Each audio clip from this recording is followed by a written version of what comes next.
there are some hot springs that people from certain city areas or certain tourists that are overweight, they frequent these hot springs. So let's take there's look at hot springs that are frequented by unhealthy people. Now imagine how this water is never cleaned or changed out entirely. So it's kind of like all that human bacteria versus whatever natural um mosses in the water and stuff. Now up here there's some hot springs, Snively. Um Now they're right along the river, but and upgraded.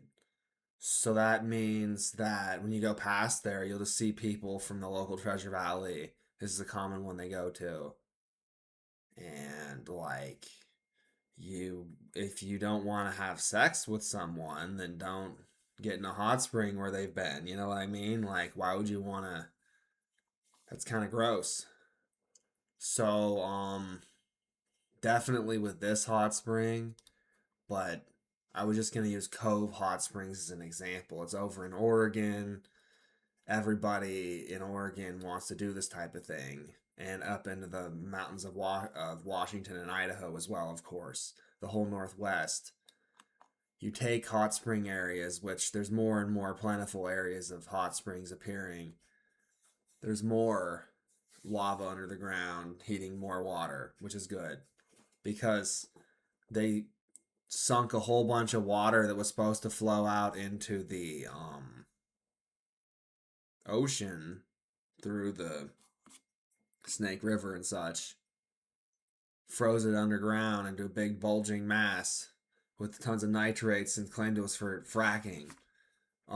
So then in response, then the lava comes through and melts all that, and it creates sustainable hot springs. But the horrific feeling of the ultra cold nitrates mixing with the regular winter air and creating gusts. Imagine this, it's regular temperature of 0 degrees, and then there's gusts down to negative 100. Like, ooh, ouch, ooh, ah. Anyways, horrible. So we're past all of that, and the earth is under new management of the next generation and aren't as bacterially infected and auto destroying everything. So this type of stuff I talk about now is very appealing. So I've talked about yurts in the previous videos. So what I'm suggesting here is Zen Fens with yurts. So you would have a structured number of visitors to a hot springs. Um, of course, you can have an RV area that I'm not disputing that, but the RV areas should be like there should be like cold weather bamboo line groves, and other exotic stuff, trees with edible stuff on them, so that like right along where you put your RVs in whatever area you use for your RVs. Um, I mean, when you think about it, you want to invest such that you don't destroy any of the trees. Instead, you come in with diverse trees, and you come in here and you get it all a little bit greener and planted with varieties of stuff. And then you can have areas all over in here where you've improved the environment, and then also tourists are showing up, right? Whole RV area, right? And then paths down. Now the yurt concept would be like each yurt would be like a little, wigwam teepee thing, like I described, and then you'd have um rentable for the night or whatever, or however long makes sense based on the amount of hot water. Like, so, um, each new person coming in to use the area, um, would to use that yurt, each new family, whatever, would the like bath hot tub spring thing for each yurt area would um be cycled and cleaned a number of different ways. You can have like electrostatic charge pass through the water, and you can have it dump out, of course, into the Zen Fens surrounding each yurt and going down through the area. So then you have like maximum effort into sustainable moss and various trees and bushes and supportive animals you bring in of all different varieties. So it's like a little wonder garden. And then, like, you have a Colorado river toads like I have on my farm. They wouldn't be found up in here normally. It's a little cold, but you can have warming rocks for them really cheaply and bring those in. Just generally make it a super ideal environment so there's no very limited mosquitoes because all the larvae are constantly being eaten by the toads and slowed by the and inhibited by the infinite herbs and ground root stuff you would have planted in the area. So in this way, you'd have like a concentrated example of nature with all the animals becoming used to the humans. You create these micro Zen parks around hot springs. And there's a lot of areas and a lot of mountains where there's no hot spring. And yet, with research, you can drill a well reasonably easy and get access to hot water all over in the Northwest and other parts of the world too, of course. But I'm talking about the Northwest of the US because that's where I live. Up into Canada, I suppose. So what you would do as well is you would invest because this type of area will eventually become uh, full of glow mushroom deciduous forests mixed in with the pines. Um, of course, honey mushrooms being the most prominent. So these honey mushroom type Zen Fens, this is what I want to do with my property ultimately. Um, you can look up. So like right the green glow of the Northern Lights aurora, that green glow is coming off of all the rainforest, the energy of it, right? Blah blah blah. So, um there's green glowing moss. Um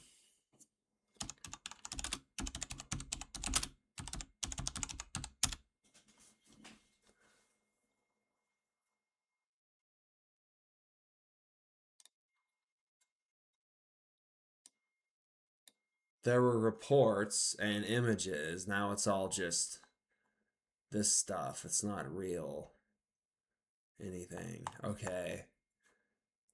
Anyways, moose and caribou and uh, reindeer and all the rest, their antlers start glowing because they eat glowing moss and mushrooms.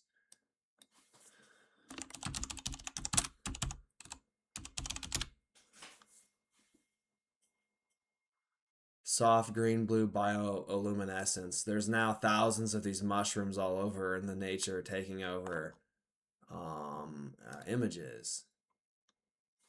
And when you have a whole forest of them glowing on the trees and stumps and bogs, it's beyond amazing looking.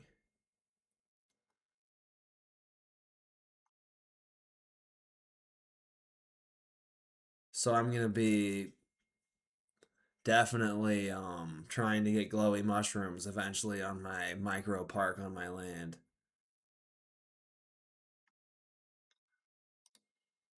So that's the type of thing where you invest fully and you plant all the trees that bring in the moths and the glow flies, and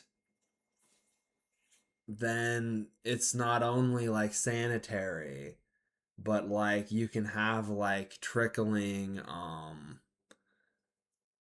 water fountain things around, that rustle down through roots of different stuff you have planted, just enough for near each camping area. Like if there's four or five, you know, little areas in the camping spots, then there would be a noise creator, like natural water splashing noise.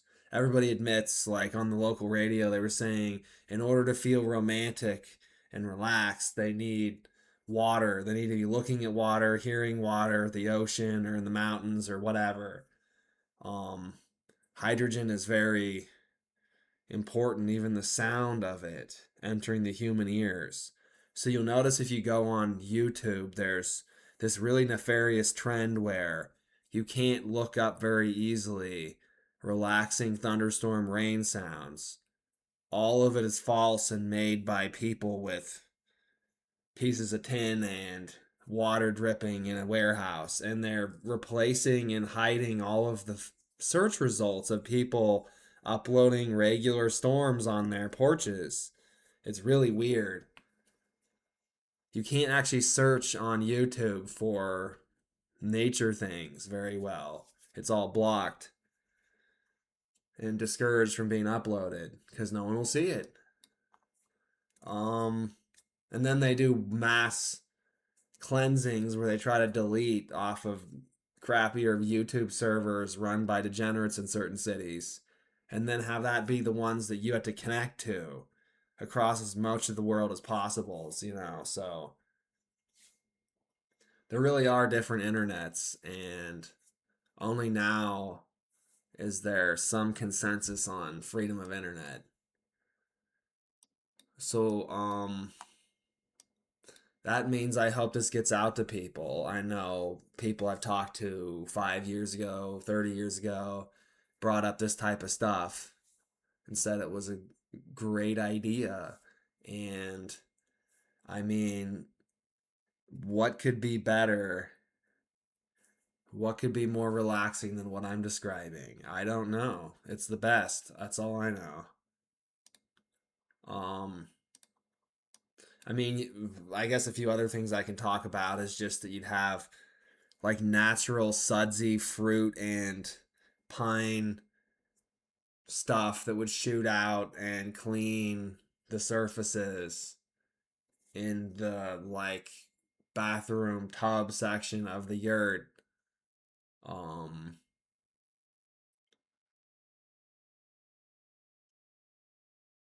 so then like you can kind of have it auto clean just with like a wand that's hanging down. Um that would be producing steam, so it'd be like a steam room, right? Like the center of the yurt. Um, I could create another structure set up so that like you have the center of the yurt, and then around the edges is the different rooms, um, for people with their sleeping stuff and whatever. So, um,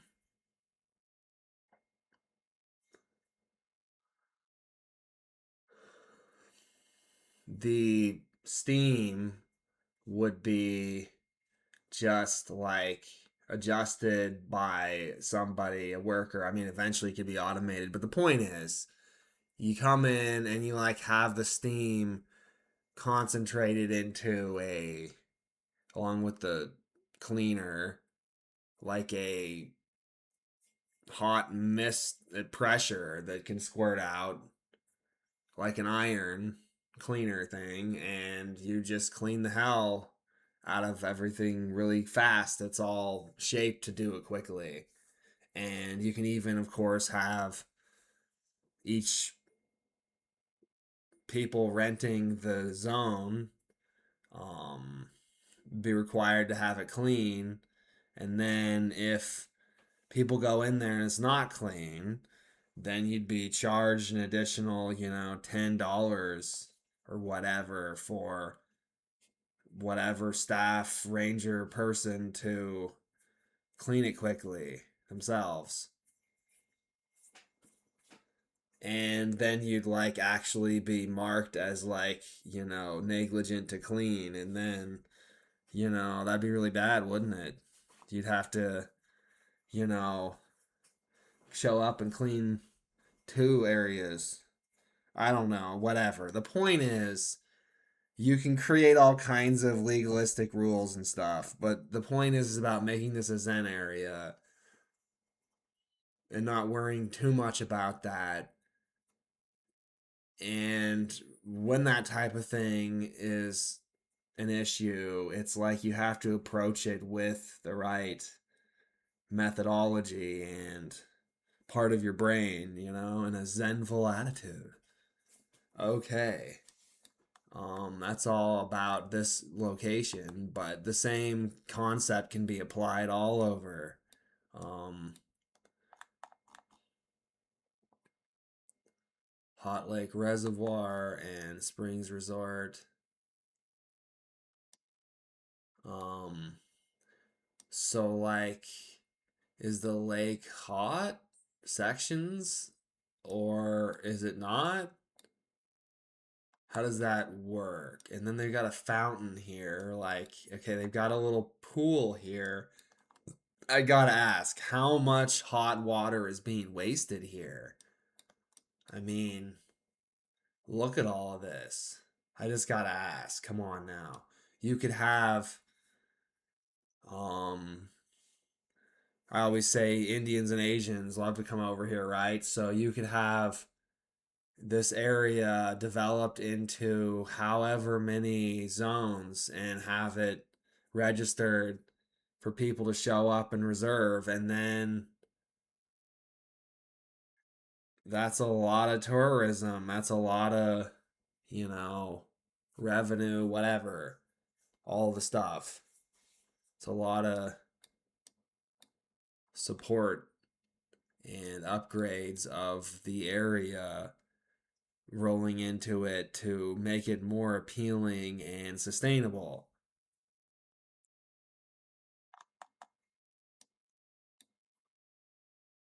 If everybody in the world all creates tourist zones and then goes to them and supports each other's economies, you would say, okay, that's just transferring, money and people around the world for vacations, and that wouldn't mean much, but it means everything.